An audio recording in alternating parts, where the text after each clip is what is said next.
السلام علیکم ورحمۃ اللہ وبرکاتہ۔ میرا نام عطیہ فردوس ہے، میں جماعت اشتم کی طالب ہوں۔ میں آج آپ لوگوں کو حضرت خدیجہ الکبریٰ رضی اللہ عنہ کا ذکر بتاؤں گی، توجہ فرمائیے۔ یہ رسول اللہ صلی اللہ علیہ وسلم کی سب سے پہلی بیوی ہے، ان کے بڑے بڑے بزرگ ہیں۔ ایک دفعہ پیغمبر صلی اللہ علیہ وسلم نے حضرت جبرائیل السلام تمہارے پاس لے آئے اور آپ نے یہ بھی فرمایا کہ تمام دنیا کی بیویوں میں سب سے اچھی 4 بیویاں ہیں۔ نمبر 1 حضرت مریم، دوسری حضرت آسیہ فرعون کی بیوی، تیسری حضرت خدیجہ، چوتھی حضرت فاطمہ۔ اور پیغمبر صلی اللہ علیہ وسلم کو جو کچھ کافروں کے برتاؤ سے پریشانی ہوتی تھی، آپ ان سے آ کر فرماتے تھے، یہ کوئی ایسی تسلی کی بات کہہ دیتے کہ حضرت صلی اللہ علیہ وسلم کی پریشانی جاتی رہتی ہے۔ میں آپ کو ہماری حضرت عائشہ صدیق رضی اللہ عنہ کا ذکر بتاؤں گی، سماعت فرمائیے۔ یہ ہمارے حضرت صلی اللہ علیہ وسلم کی بہت چہیتی بیوی ہے، ان سے کنواری سے حضرت کا نکاح ہوا ہے۔ عالمہ اتنی بڑی تھی کہ ہمارے حضرت صلی اللہ علیہ وسلم کی آج میں آپ کو ام المومنین کے بارے میں بتاؤں گی۔ ام المومنین means the wife of the حضور صلی اللہ علیہ وسلم۔ ام المومنین حضرت سیدنا صفیہ رضی اللہ عنہا۔ آپ پہلے کہاں تھی؟ بن ابی الخیل کے نکاح میں تھی، پھر آپ کا عہدہ مبارک سردار الانبیاء صلی اللہ علیہ وسلم سے ہوا۔ تمام ازواج مطہرات میں آپ کی یہ خصوصیت تھی کہ آپ ایک برگزیدہ نبی حضرت ہارون علیہ السلام کی اولاد میں سے ہے اور حضرت نبی کریم صلی اللہ علیہ وسلم کی ازواج مطہرہ ہے۔ پہلے آپ کا نام زینب تھا، پھر حضور صلی اللہ علیہ وسلم نے آپ کا مبارک نام صفیہ رکھا۔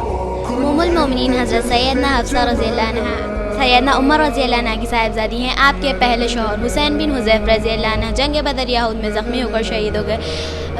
حضرت رسول پاک صلی اللہ علیہ وسلم نے آپ سے 3 ہجری میں نکاح فرمایا۔ حدیث شریف اور فقہ میں بڑا درجہ رکھتی ہیں، آپ سے 60 حدیث شریف روایت کی گئی۔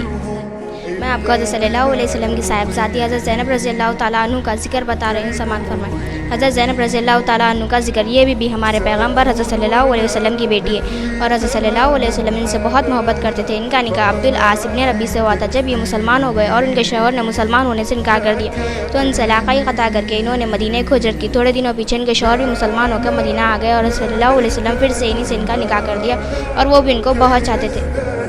میں ہمارے نبی کی صاحبزادی حضرت رقیہ رضی اللہ تعالیٰ عنہ کے بارے میں بتاؤں، سماعت فرمائیے۔ حضرت رقیہ رضی اللہ تعالیٰ عنہ کا ذکر، یہ بھی ہمارے حضرت پیغمبر صلی اللہ علیہ وسلم کی بیٹی ہے۔ ان کا پہلا نکاح عتبہ سے جو ابی لہب کافر کا بیٹا ہے، جس کی برائی سورہ لحاب میں آئی گئی ہے۔ جب دونوں باپ بیٹے مسلمان نہ ہوئے اور باپ کے کہنے پر اس نے بیویوں کو چھوڑ دیا تو حضرت صلی اللہ علیہ وسلم نے ان کا نکاح حضرت عثمان رضی اللہ تعالیٰ عنہ سے کر دیا۔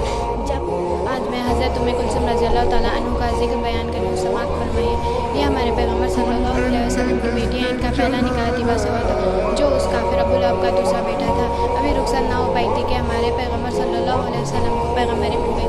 وہ دونوں باپ بیٹے مسلمان نہ ہوئے اور اس نے باپ کے کہنے پر بیوی کو چھوڑ دیا۔ جب ان کی بہن رقیہ کا انتقال ہوا، ان کا نکاح عثمان سے ہو گیا۔ جب ان کی بہن رقیہ کا انتقال ہوا، اتفاق سے اس زمانے میں حضرت حفصہ رضی اللہ تعالیٰ عنہ بھی بیوہ ہو گئی۔ فاطمہ زہرا رضی اللہ تعالیٰ عنہ کا ذکر فرمانے توجہ فرمائیں۔ حضرت فاطمہ زہرا رضی اللہ تعالیٰ عنہ یہ عمر میں سب بہنوں سے چھوٹی اور رتبے میں سب سے بڑی اور سب سے زیادہ پیاری بیٹی ہمارے پیغمبر صلی اللہ علیہ وسلم کی۔ حضرت صلی اللہ علیہ وسلم نے ان کو اپنی جان کا ٹکڑا فرمایا اور سارے جہاں کی عورتوں کا سردار فرمایا، اور یہ بھی فرماتے ہیں کہ جس بات سے فاطمہ زہرا رضی اللہ تعالیٰ عنہ کو رنج ہوتا ہے، اسی سے مجھ کو بھی رنج ہوتا ہے۔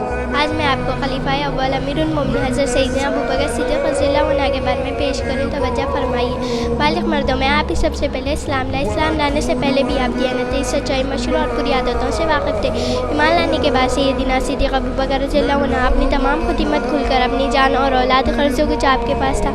اللہ اور رسول صلی اللہ علیہ وسلم کی خوشندی عادت میں واقف کرنا۔ آپ سب کو خلیفہ دوم عمر بن خطاب رضی اللہ تعالیٰ عنہ کے خلیفت کے بارے میں بتانا چاہتی ہوں، توجہ فرمائیں۔ آپ حضرت ابوبکر صدیق رضی اللہ تعالیٰ عنہ کے انتقال کے دن 22 جمادی قار کو 13 ہجری میں سب سے بڑی ذات بیان کرنے کے بعد آپ خلیفہ مقرر ہو گئے۔ واقعہ یہ ہے کہ آپ ہمیشہ اسلام کی مدد کرنے میں ہر طرح سے تیار رہتے اور اپنی تلوار کو جوہر دیکھتے رہتے، اس طرح آپ اسلام مقرر ہو گیا۔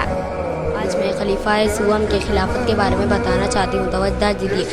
امیر المومنین سیدنا عثمان بن عفان رضی اللہ عنہ سب سے پہلے ایمان لانے والوں میں آپ 5ویں شخص میں آپ کی چاچا حکیم بن عاص آپ کو مسلمان ہونے کی وجہ سے سخت تکلیف دیتا تھا، رسی سے جکڑ کر ایک حجرے میں بند کر دیتا تھا، مگر سیدنا عثمان کی مستقل مزاجی کو دیکھ کر آخر میں نا امید ہو گیا اور قید سے رہا کر دیا۔